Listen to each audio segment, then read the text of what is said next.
This is the largest city in India by population, home to more billionaires than any other city on Earth, and the largest slum in Asia. Welcome to Mumbai.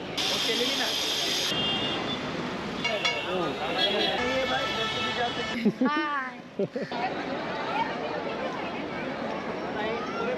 Mumbai city today is the largest city in India by population and the wealthiest. You can see it's spread out behind us here from where we're standing on Marine Drive. Unfortunately, it's kind of bad weather today, so you can't see as much, but it is pretty beautiful, and I can imagine it would look really nice on a clear day. A lot of people. Our first stop here is the gateway to India. The archway was built to commemorate the crowning of King George V as Emperor of India in 1911. Unfortunately, he didn't get to actually see it completed because it wasn't even started until 1914 and finally finished about 10 years later in 1924. But this was the site of his landing. This was the first time that a king of England had ever visited India in person, and he brought along his queen consort Mary as well. The architectural style here is a mix of Hindi and Muslim styles, but was designed by George Whittet, a British architect. The structure here became a very important symbol of British rule in India. In fact, after Indian independence in 1947, the last British troops to leave India went through this gate on their way out. Today, it's become really a symbol of Mumbai, and people from all over India and all over the world come here when they visit the city. It's a little bit crowded, as you can see, and this is the off-season, monsoon season, so imagine it with even more people in December. Today we was a little surprised. A lot of people come want to take pictures with us, and we're not like famous or a celebrity, but I think for many people, like domestic tourists who come from some village, maybe never see like white people, and they all want to take a picture with you. It was fun. Especially, I think, because we have a camera and we're filming, like people, it was about half an hour of taking pictures. Entrance into this little parkway, by the way, is free, but there's also a ferry that goes from here to a different island where you can see some cool, older, much older temples and things like that. It's called Elephanta Island, and that costs about 600 rupees, but we're probably not going to do it just because we just arrived today and we don't have that much time and we're feeling a little tired. So we're probably just going to get some Mumbai food and relax and get ready for a bigger day tomorrow.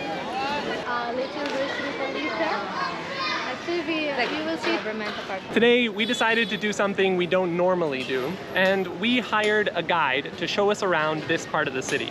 This is the slum Dharavi, and it's really not what we expected. This area is home to at least 1 million people, last checked in the 2011 census. Probably much more than that, since more people move here every day. People come from all over India to find work here in this slum. It's not really what I was thinking. It's more of like an industrial area. It is famously home to one of the biggest recycling centers in the world. They process material here from all over India into recycled products, and they make a lot of other things as well. You can see that they collect different materials from all over, pile it up here, and then break it down into different pieces before it gets washed, sorted, and then broken down even further, eventually resold and remade into more materials. Not only that, but they also manufacture things here like bags, backpacks, luggage, and they even manufacture the materials they need for the machines to manufacture other materials,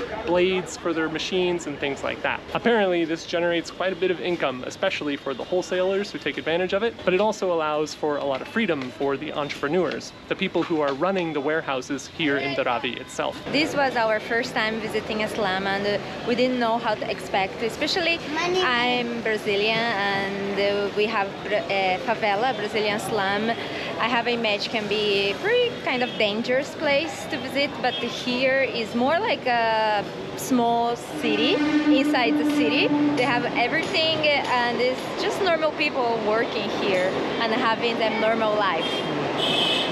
Dharavi itself is only a 2-square-kilometer area. It comes right up to the edge here, where it borders the rail line. On the other side of the rail is basically just more normal city. The area was made famous by the first act of Slumdog Millionaire, which was filmed right behind me. You can see that over the past 20 years or so, a lot has changed in the area, including the building of these giant apartment buildings. While we're traveling, we think it's pretty important to see all sides of a place, but keep in mind that we don't really know that much about the area, and we're only here for a couple nights. So please let us know down in the comments below what you think about Mumbai, and if there's anything that we should know about it as well, or other travelers. If you want to visit this area yourself, we highly recommend getting a guide. Our guide was really knowledgeable about the area, explained a lot of things, and brought us to places that we wouldn't really feel comfortable going by ourselves. I think it's safe enough to visit here by yourself, but a lot of people don't really speak English here, and it can be a little intimidating. If you want to know our guide and get her, Rakia, then we'll leave a little link down in the description below. And she actually live here, she grow up here and still live here in Dharavi. So she knows more than we could ever possibly learn just by ourselves.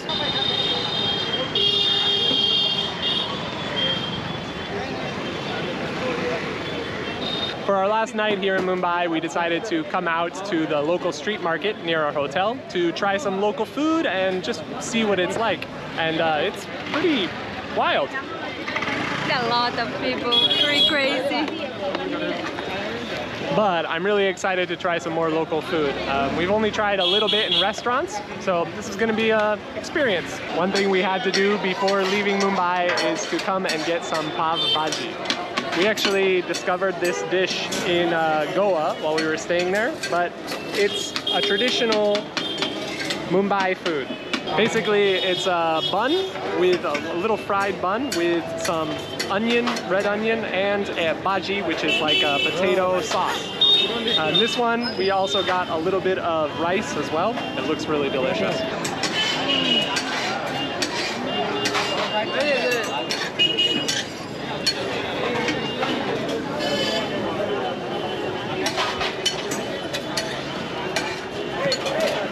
The best thing is like, it's so simple, just like a curry dish and bread, but it's so filling. So it's, for the past like week, we've been ordering it almost once a day, just because it's so easy to have a good meal.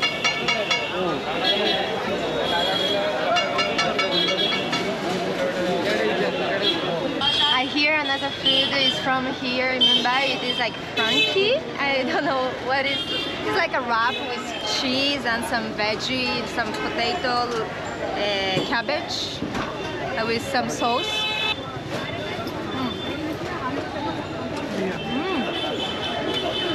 Yeah. It's good. I didn't get to the inside part yet. But the not tortilla, but the wrapping is already good. The sauce is good. It's like a veggie shawarma. Yeah. I like that. For dessert, we are trying cashew anjeer. I thought it was with like cashew nuts, but I didn't taste so much the nuts. It's more like drinking a flan, a pudding. It's pretty busy and a lot of people walking around. The food is amazing. It's delicious. Well, that's it for our time here in Mumbai. Just 2 nights, and we saw a lot and enjoyed it quite a bit. And kind of wish we had a little more time here, but it is kind of chaotic. So yeah, but we met wonderful people. I get like some cosmetic from like random guy we met last night, and just now nice guy like saw we was like confusing and come and help us, and really nice here in Mumbai. Yeah, so we think we probably should come back at some point, but for now we are on our way to a little bit quieter, more countryside area north of here. In the meantime, thank you very much for watching, and see you at our next destination. ciao. Ciao.